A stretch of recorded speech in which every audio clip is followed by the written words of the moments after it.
రైతు సోదరులకు నమస్కారం అండి. ఇప్పుడు మనం పసరా గ్రామంలోని పన్నాల ఎల్లారెడ్డి గారి ఫామ్ ఆయిల్ తోటలో ఉన్నాము. ఫామ్ ఆయిల్ తోటకు మన సన్వర్ధన్ కృషిటెక్ ప్రైవేట్ లిమిటెడ్ సన్వర్ధన్ గత 2 టర్ములు అంటే 3 నెలలకు ఒకసారి చొప్పున చెట్టుకు 2 కిలోల చొప్పున సన్వర్ధను DAP యూరియా రాసి కలిపి చల్లిండు. ఇది రైతు గారి మాటల్లోనే దాని రిజల్ట్ ఎట్లా ఉందని కనుక్కుందాం. ఒకసారి చెప్పండి అన్న. నమస్తే అండి, నా పేరు ఎల్లారెడ్డి, పసరా గ్రామం, గోవిందరావుపేట మండల్, ములుగు జిల్లా.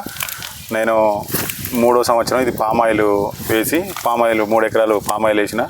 దాంట్లో గత 3 టర్ములు అంటే 3 నెలలకు ఒకసారి వేసే పిండిలో భాగంగా ఏదైతే చెట్టు మంచి గ్రోత్ రావడం కోసము ఈ సన్వర్ధన్ అయితే బాగుంటుందని విని వేరే రైతులు వాడి వాళ్ళు చెప్పడం ద్వారా విని నేను కూడా ఇది 3వసారి ఒక చెట్టుకు 2 కిలోల చొప్పున వాడడం జరుగుతుంది. ఆల్రెడీ ఈసారి ఆల్రెడీ వేయడం జరుగుతుంది.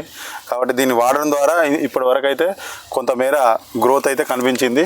ఈ కాయ కానీ అది కానీ చాలా బాగా వచ్చింది. నేనైతే సంతృప్తిగానే ఉన్నా. మీరు కూడా సన్వర్ధన్ వాడండి. వాడడం ద్వారా రైతులకు మేలు జరుగుతుందని కోరుకుంటున్నాను. ఓకే, ధన్యవాదాలు. Thank you.